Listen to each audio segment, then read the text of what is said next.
na kile chombo kimekwisha kufika katikati ya bahari, kinataabika sana na mawimbi, maana upepo ulikuwa wa mwisho. Chombo kimefika katikati ya bahari, kinataabishwa sana na mawimbi, maana upepo wake ulikuwa wa mwisho. Wapendwa, sisi ndio binadamu, kila mmoja ana changamoto yake. Kila mmoja aliye ndani ana dhoruba yake. Kila mmoja aliye ndani anatembea katika mtumbwi wake. Tunasikia juu ya habari ya mtumbwi wa Petro. Kanisa linatutafakarisha kuelewa juu ya mtumbwi wa Petro ni kanisa. Kanisa ndio mtumbwi wa Petro, ambao Petro alikabidhiwa kanisa na Kristo. Ndio mtumbwi wake. Mtumbwi huu ambao pia unapita katika dhoruba mbalimbali. Kanisa linapitia katika dhoruba mbalimbali. Watu ambao sio wema wanalishambulia kanisa kwa namna mbalimbali. Ni dhoruba kanisa linapitia. Lakini pia mimi na wewe tuna mitumbwi yetu. Na mtumbwi wako, mtumbwi wako. Kwa hiyo wewe ni kama baba wa familia, kale kama mtumbwi wako kwa Mr. fulani. Ndio mtumbwi wako. Kama wewe ni mkuu wa kitengo huko mjini au wapi, toka mtumbwi wako huko hapo kanaelea. Kujiuliza katika hiyo safari, katika hiyo bahari yenye mawimbi, wakati mwingine bahari inakuwa shwari.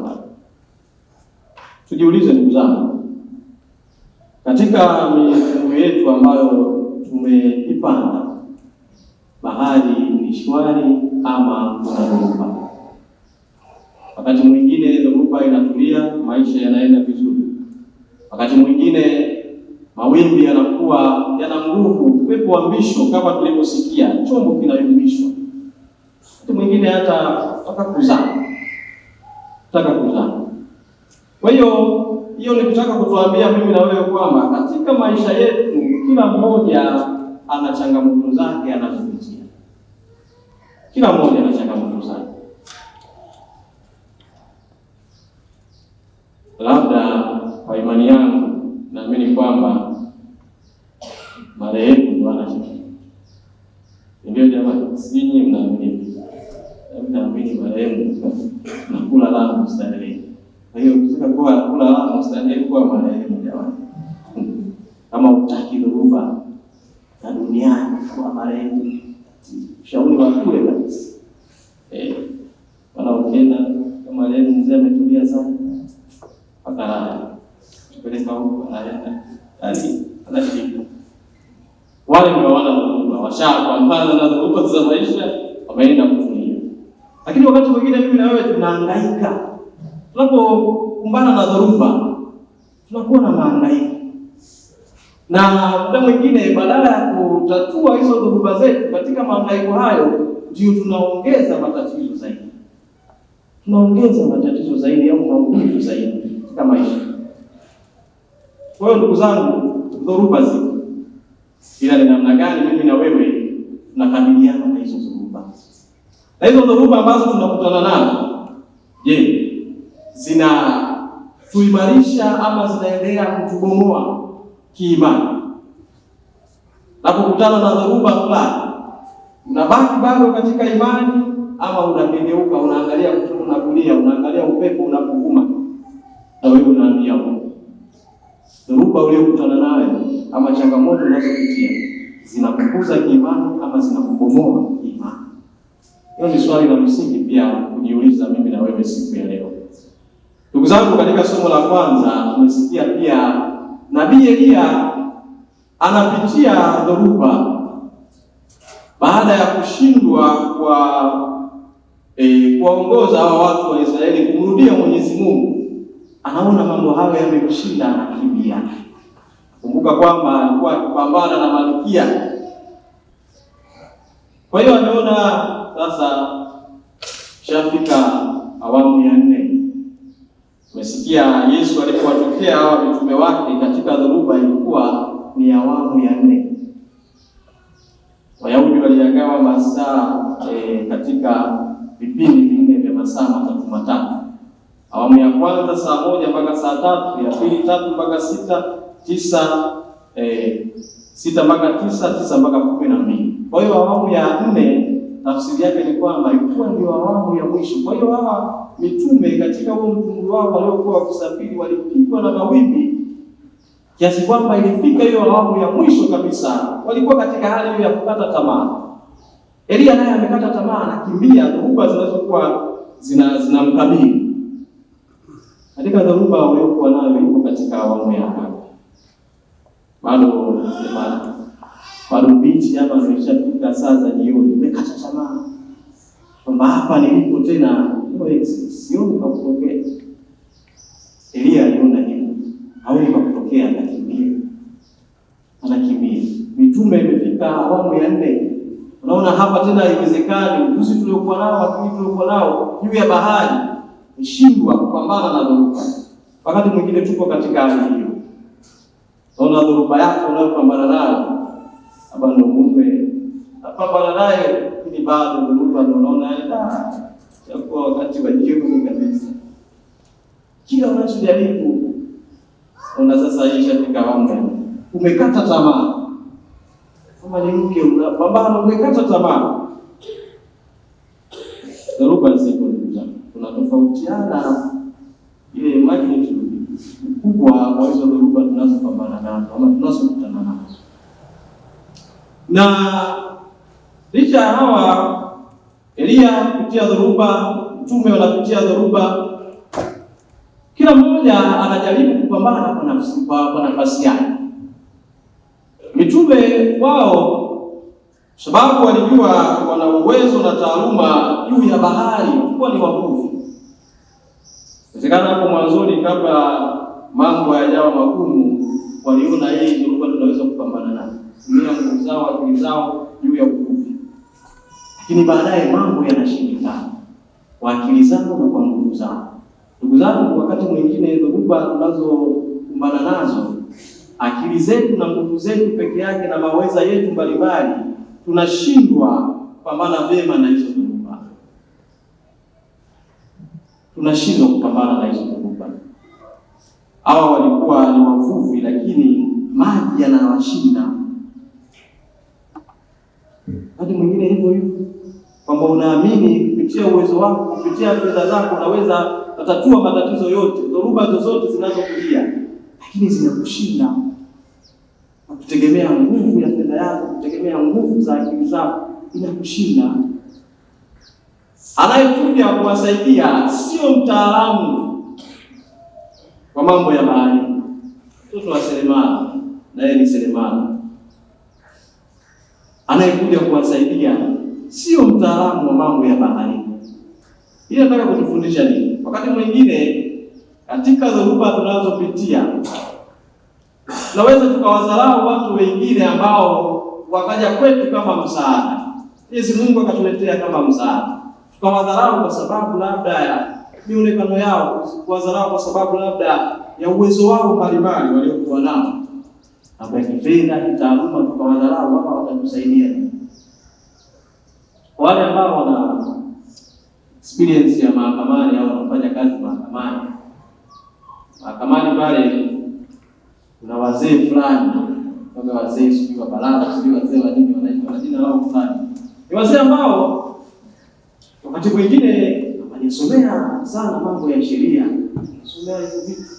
Lakini wako pale miaka na miaka na wanajua kutafsiri kesi, wanajua kuwashauri watu na hata wakati mwingine kuwapatanisha watu ambao kuna migogoro. Kwa sababu ya busara zao, kwa sababu ya hekima, kwa sababu pia ya kuelewa juu ya dhoruba mbalimbali wanazokutana nazo watu wengine na kuwashirikisha na namna ambavyo wanaona kesi mbalimbali zinaamuliwa, nao pia wanajifunza na kupata hekima juu ya maamuzi ya mahakama. Kwa wakati mwingine tunaweza kuwadharau watu kwa sababu tunaona tu mionekano yao, tunaona tu jamaa vipi, lakini kumbe ni watu wenye msaada mkubwa katika dhoruba zetu. Usidharauliane. Yeyote anaweza kuwa msaada saa yoyote katika maisha yako. Hata wale tunaowadharau wanaotuchimbia makaburi wakati mwingine, wewe una hata nguvu sijui nguvu wa marehemu, tunaowadharau na wanakujibu. Tusidharauliane katika dhoruba tunazopitia katika namna mbalimbali. Lakini pia tunaonyeshwa wakati mwingine kwa nini tunakuwa tunazama. Kwa nini upepo mawimbi yanatupiga tunazama? Petro anaomba kutembea na yeye juu ya maji. Anaomba kutembea juu ya maji. Yesu anamwita, njoo. Anaanza kutembea. Baadaye anaanza kutazama upepo, anaogopa. Kaacha kumtazama Kristo, anatazama upepo. Anaanza kuzama. Ndio wakati mwingine, ndugu zangu, tunaingia katika dhoruba kwa sababu tumeacha kumtazama Kristo. Wakati mwingine tumeacha kuconcentrate katika mambo yetu ya msingi. Nazama katika dhoruba ama unazama, familia yako inazama kwa sababu umeacha kutazama mambo ya msingi katika familia yako na umeacha kutazama mambo mengine. Naanza kusema kuna mke wangu sasa mweupe. Naanza kutazama upepo mwingine huko. Mweusi. Naanza kutazama taratibu. Kuna mume wangu mrefu sana. Naanza kutazama upepo. Unaanza kuzama. Wakati unaanza kuzama au umezama katika dhoruba hiyo kwa sababu ipi? Kutazama kushoto na kulia, ukaacha concentrate katika mambo ya msingi yanayojenga, yanayokuza imani, familia na hata adili yako kwa ujumla. Lakini ndugu zangu, tujitahidi pia sisi kuwa suluhisho kwa wenzetu kwenye dhoruba mbalimbali. Yesu anapokuja kama suluhu ya dhoruba yao, hawamtambui, wanaona kwamba huyu mbona kama kitu msuka msimu, yani hawaelewi. Je, unawatazama vipi wanaokuja katika maisha yako kama vivuli? Na wewe je, unaenda vipi kwa wale ambao wana dhoruba mbalimbali? Unaenda kama kivuli? Umekuwa kivuli ama umekuwa msaada kwao? Unawaonaje watu wengine? Unawaonaje? Kwa hiyo ndugu zangu, tujitahidi pia tusiwe vivuli katika dhoruba za wenzetu. Tusiwe vivuli. Badala ya kuwapatia msaada, ndio tunawaingiza katika matatizo makubwa zaidi. Tujitahidi tusiwe vivuli katika dhoruba za wengine. Lakini pia tunapewa namna mbalimbali ya kuweza kutuliza dhoruba zetu. Namna ya kwanza tunapewa katika masomo yetu, namna ya kutuliza dhoruba zetu ni katika hali ya ukimya na tafakari. Hali ya ukimya na tafakari. Wakati mwingine tunaona namna ya kutuliza dhoruba zetu kupiga makelele. Kwenda katika sehemu za makelele, punguze stress. Stress iko juu. Sijui yako ana saikolojia wanasemaje, tuambia baadaye. Utalamba ndio hivyo, wanafunzi sasa hizi wameenda likizo. Kwa na stress ya mtihani, kwa sasa mtu usiku na mchana anakesha anasoma, stress iko juu. Stress iko juu. Baada ya kumaliza mtihani anasema sasa ngoja nikatoe stress. Haina kabla hapo. Penda sana kwenda kufunza. Tabacho huko pale. Makaa tena pale kwenye speaker. Wewe tayari hapa kwenye speaker afu mapende ongeze muziki. Pige utoe stress na matigo na walimu wote afutike kwanza. Toe stress. Wakati mwingine tunaona suluhisho kwenda katika sehemu huko za makelele. Ile ipo. Lengo kufanya nini ndio kutoa hizo stress, kupunguza hizo dhoruba. Lakini leo tunaambiwa ukimya na tafakari. Elia alitegemea kumuona Mwenyezi Mungu katika upepo mkali, katika moto, katika tetemeko. Ni Mungu wa kwetu. Mungu alijitambulisha na akamjia Elia katika pepo mwanana kabisa, katika utulivu, katika hali ya utulivu. Na Yesu tunaambiwa kwamba kwenda faragani katika hali ya utulivu kutafakari. Kumbe ndugu zangu, haya mambo ya tafakari pamoja na utulivu yatusaidie katika kupambana na dhuluma zetu. Kardinali Robert Sarah aliandika kitabu chake kizuri sana, sema The Power of Silence, nguvu ya ukimya katika maisha. Nasema katika ulimwengu wetu ambao umejawa na kelele nyingi, umejawa na mambo mengi, ukimya ukusaidie kuweza kufungua mambo mbalimbali na hasa kukutana na Mwenyezi Mungu. Jiulize, katika wiki, katika siku umetenga muda gani watafakari binafsi, wakukaa na kutulia mwenyewe, kuachana na kelele mbalimbali, kelele za simu, kelele za nini? Wala katika sehemu zetu za kazi, wakati mwingine kuna makanisa karibuni, ndio umetenga hata muda wako fulani, hata nusu saa kwenda kanisani kwa Yesu wa kanisa, au kukaa kimya hata nusu saa. Wakati mwingine hata kama una cha kuongea, nenda tukakae kimya, sikiliza. Tuna kanisa chetu pia kidogo kwa namna gani, basi tunatumia ukimya na tafakari. Katika ukimya na tafakari tunakutana na Mwenyezi Mungu na tunafanya mambo makubwa. Wakati mwingine dhoruba zetu, migogoro yetu haiishi kwa sababu tumeshindwa kuwa wakimya na kutafakari kwa kina chanzo cha matatizo tunayoyapitia. Lakini Injili pia inaendelea kututafakarisha kwamba namna nzuri na ya pekee ni kuendelea kumtazama Kristo, kutokuhamisha concentration yetu kutoka kwa Kristo. Ulipoingia katika dhoruba, ulitazama wapi? Ama dhoruba unayoipitia sasa hivi, unatazama wapi? Bado imani yako ipo ile ile, unamtazama Kristo ama ushangalia wengine kwa ajili ya kupata msaada? Utazama katika vivuli vingine. Ndugu zangu, tumombe Mwenyezi Mungu atusaidie na kutuongoza mema. Haijalishi napitia katika dhoruba ya aina gani, kuomba neema ya Mungu kuweza kukutana na watu sahihi watakao kusaidia kuweza kupambana vema na dhoruba za maisha yetu ya kila siku. Kuomba Mwenyezi Mungu tuepusha na vivuli mbalimbali ambavyo vinaweza vikaja kama sehemu ya msaada, lakini kumbe kutuongezea matatizo zaidi. Mungu atusaidie na kutuongoza vema wiki tunayoenda kuanza. Usirudi nyuma katika imani, usirudi nyuma hata kama dhoruba zinatupiga kiasi gani. Muombe yeye atusaidie kupata watu sahihi na kutumia njia sahihi za kuweza kutuliza dhoruba zetu. Tumsifu Yesu Kristo. Simame tukiimba. Na sadiki kwa Mungu mmoja. Baba Yesu, Muumba wa mbingu na nchi, na vitu vyote vinavyoonekana na visivyoonekana. Na sadiki kwa Mwana mmoja, Yesu Kristo, Mwana wa pekee wa Mungu, aliyezaliwa kwa Baba tangu milele yote, Mungu aliyetoka kwa Mungu, mwanga kwa mwanga, Mungu kweli kwa Mungu kweli, aliyezaliwa bila kuumbwa, mwenye Mungu mmoja na Baba, ambaye vitu vyote vimeumbwa naye, alishuka kutoka mbinguni kwa ajili yetu sisi wanadamu na kwa ajili ya wokovu wetu, akapata mwili kwa uwezo wa Roho Mtakatifu, kwa ajili ya Bikira Maria akawa mwanadamu, akasulubiwa kwa ajili yetu sisi kwa mamlaka ya Poncio Pilato, akateswa, akafa, akazikwa.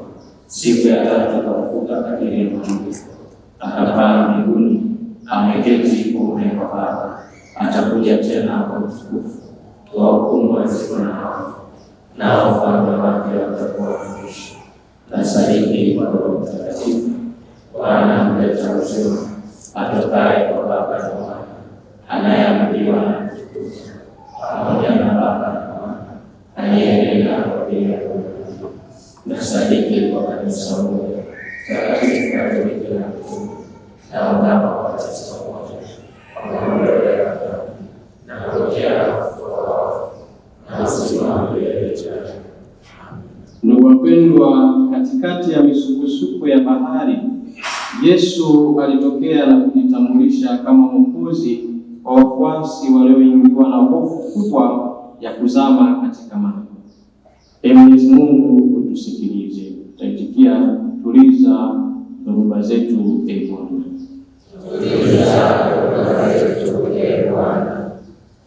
Utulize mawimbi na kutupa shwari na amani, wakati mashua ya maisha yetu inapoumishwa na matatizo na magumu ya maisha. Bwana,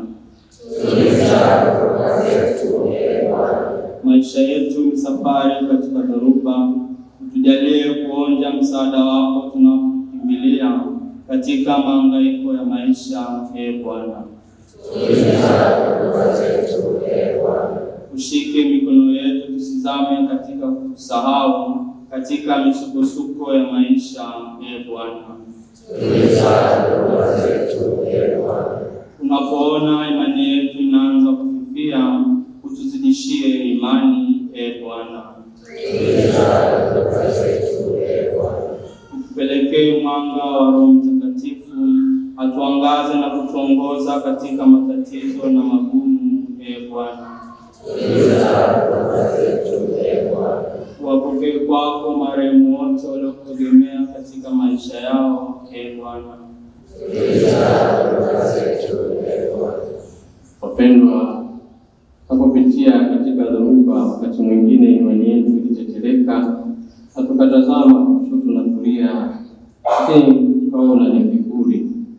Basi sasa niwaalike kila mmoja wetu kumpelekea Mwenyezi Mungu ombi lake kwa namna ya pekee kuweza kutuliza dhoruba ya kuwa nayo katika maisha, kuwa na imani na kumtegemea Mwenyezi Mungu.